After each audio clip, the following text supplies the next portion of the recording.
Hello दोस्तों, आप लोगों का स्वागत है हमारे नर्सिंग ज्ञान चैनल में। तो वीडियो को लाइक और चैनल को सब्सक्राइब कर दीजिए। प्लीज नया टॉपिक लेके आया हूं आप लोगों के लिए। निमेसुलाइड टेबलेट के बारे में बात करेंगे। इसके बारे में बहुत लोगों को डाउट रहता है, देना है कि नहीं देना है, कि ये टेबलेट बंद हो गई है कि नहीं बंद हुई है।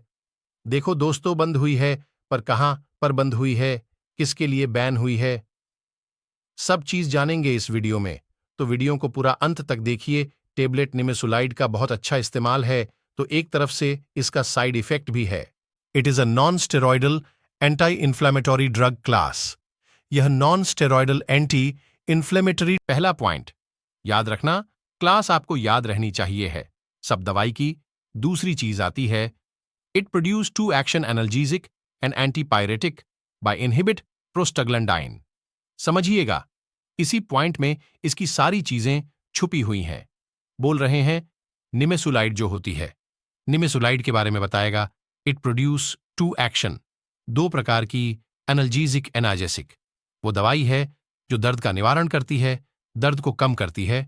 दूसरी बोला गया है एंटीपायरेटिक एंटीपायोरेटिक, बुखार कम करने में अच्छा काम करती है। कैसे करती है?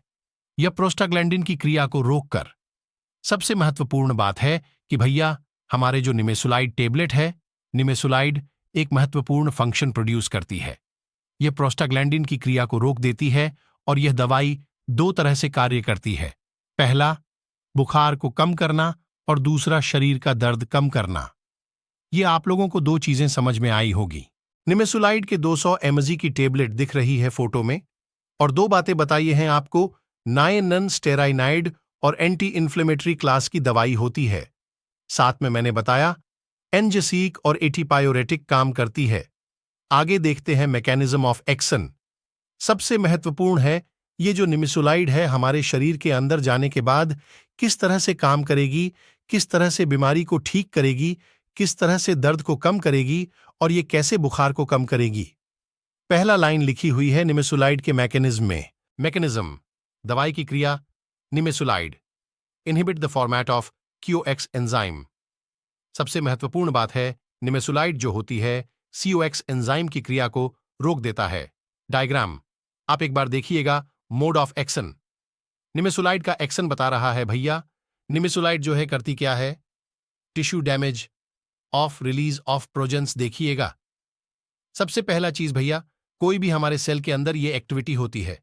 दवाई खाएंगे, ब्लड सर्कुलेशन होगा, फिर वह हर एक सेल के पास पहुंच जाएगा। अब देखो क्या होता है, बुखार कब आता है?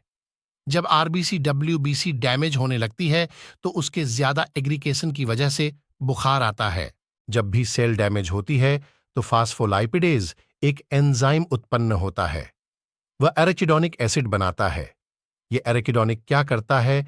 यहां पे कोक्स एंजाइम साइक्लोजिन्स एंजाइम से क्रिया करता है। कोक्स एंजाइम के बारे में बात की है। कोक्स एंजाइम का मतलब होता है साइक्लोजिन्स एंजाइम। तो यहां पे क्या होगा? निमेसुलाइड टेबलेट खाएगी तो ये कोक्स एंजाइम क्रिया को रोक देगी। इससे ये होगा, यहां जो प्रोस्टाग्लैंडिन बन रहा था वह प्रोस्टाग्लैंडिन नहीं बनेगा। इसके वजह से बुखार और दर्द भी नहीं होगा। इतना समझ में आया भैया लोग? Nimesulide inhibit the format of COX enzyme. Nimesulide COX enzyme की क्रिया को रोक देता है। Due to inhibit COX enzyme stop the formation of prostaglandin. COX enzyme की क्रिया ना होने के कारण प्रोस्टाग्लैंडिन भी नहीं बन पाता। Stop and reduce the inflammation and pain और fever due to reduce of prostaglandin. Prostaglandin के न बनने के कारण दर्द, बुखार और इन्फ्लेमेशन भी काम हो जाती है। महत्वपूर्ण बातें हैं निमेसुलाइड के बारे में जो आपको समझना बहुत ज्यादा जरूरी है। इंपॉर्टेंट, महत्वपूर्ण। This medicine should not use in childrens below 12 year. यह दवाई 12 साल से काम के बच्चों में नहीं देना चाहिए। आप बंद की बात कर रहे हो, बंद की गई है, पर कहां पे बंद है? बच्चों के लिए बंद किया गया है। Government is also band this medicine for paediatric dose. सरकार द्वारा भी बच्चों को दिए जाने पर इस दवाई पर रोक लगाई गई है। It is categories hepatotoxic drug. इस दवाई को हेपेटाइटिस टॉक्सिक ड्रग की लिस्ट में रखा गया है। It completely avoid in liver disease. Liver की बीमारियों में यह नहीं दी जाती है। यूज इस्तेमाल की बात कर लेते हैं तो इसको इस्तेमाल फीवर, बुखार, बॉडी पेन, शरीर का दर्द, स्पोर्ट्स इंजरी, खेल के समय चोट लगने पर दर्द, आफ्टर डेंटल सर्जरी के बाद, डिस्मेनोरिया, ऑस्टियोआर्थराइटिस, बैक पेन, शरीर के पिछले हिस्से में दर्द, पोस्ट ऑपरेटिव पेन, ऑपरेशन के बाद दर्द में। अब इसका साइड इफेक्ट्स, दुष्प्रभाव के बारे में जान लेते हैं। क्या क्या साइड इफेक्ट है? डायरिया, दस्त लगना, स्किन रेडनेस, त्वचा लाल, वॉमिटिंग, उल्टियां होना, इचिंग, खुजली चलना, डिजीनेस, चक्कर आना, माउथ बिटरनेस, कड़वा मुंह हो जाना,